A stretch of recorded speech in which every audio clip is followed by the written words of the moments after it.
Morning! Just finished paligo. Nandito na kami sa cottage namin. But in fairness, malamig siya kami. May foam sila nga. Na, hindi ka da kahigda-higda. Yan. Mainit na. Ito na lang tayo mag-unwind. Tomorrow, back to work na naman sila lala. Abi, try natin itong binigay nila na foam. Ay, wow, ang ganda.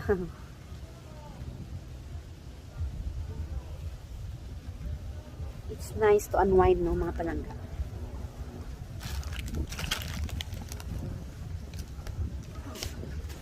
Waiting kami some fruits. Naging order namon. So, for the meantime, kain na tayo.